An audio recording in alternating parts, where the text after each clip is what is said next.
Your forecast was for the S&P 500 to fall to 4450 by year end.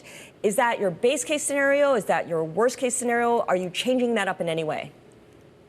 It's my base case scenario, and I'm not changing that target because much of what's transpired over the last few months was very much in line with my expectations. 4450 is actually not that dire. To get to 4450, all the S&P 500 needs to do is trade down to a forward P multiple of 18, and for earnings estimates to decline by around 10 percentage points.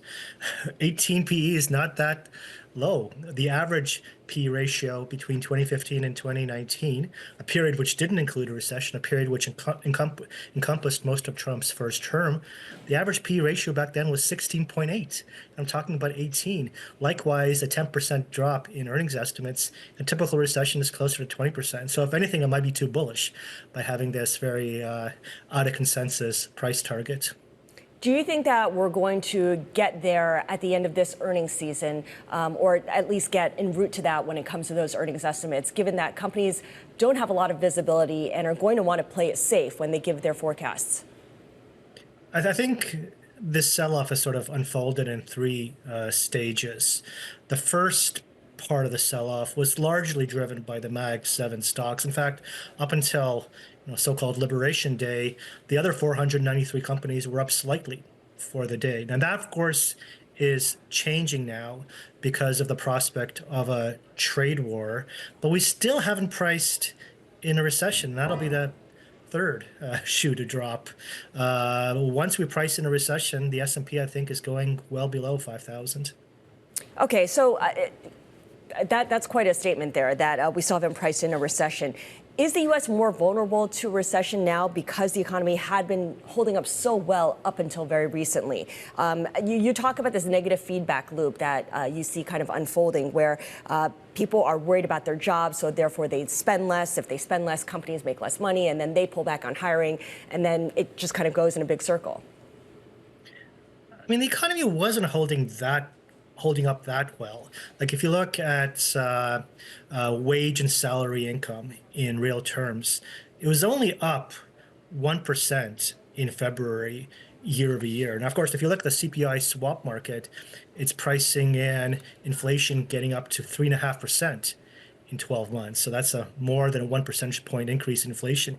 If you got real income growth of 1% and you're going to get this additional inflation, that's negative income growth later this year. And households don't have the ability to borrow. Delinquency rates on credit cards, auto loans are back to where they were in 2011, a year in which the unemployment rate was 8%. We're at 4.2% now. They've run out of those pandemic savings, which at one point totaled over $2 trillion. So income growth is going to slow, spending growth is going to slow, and we're going to end up in a recession. When it's not clear. My best bet is that the recession will start probably in the second quarter of this year, so it's imminent. It's imminent. How are you thinking about the tax cuts that Republicans are determined to pass this year? Because the Trump administration has made clear that they're willing to endure some short-term pain, but they see things recovery by the second half of this year, in part because of the other policies that they're going to deploy. Well, these tax cuts will just extend the existing tax rates. And of course, now there's actually some talk about maybe not extending the tax cuts for the very high income groups. So we're not going to get a lot of new tax cuts, like maybe no taxes on tips and some minor stuff like that. But it's going to be offset by spending cuts that DOGE is orchestrating. So fiscal policy is not going to be stimulative. Monetary policy is not going to be stimulative because the Fed is concerned about inflation. And so the usual policy response that would get to economic downturns, monetary easing, fiscal easing, is going to be absent this time. And that's going to deepen and lengthen the recession. You know, Peter, one thing that strikes me, of course, is that you are based in Montreal, giving you some physical and cultural distance from the groupthink that takes place in New York or Washington. What do you observe that others in the U.S. have yet to notice, let alone digest and price in?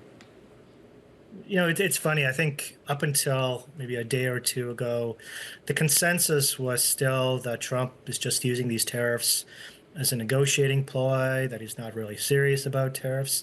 This despite the fact that for 3 decades, he talked about how he loves tariffs, how he wants to erect this protectionist wall Yeah. around the U.S. I don't know where that groupthink came from, but it turned out to be pretty clearly wrong.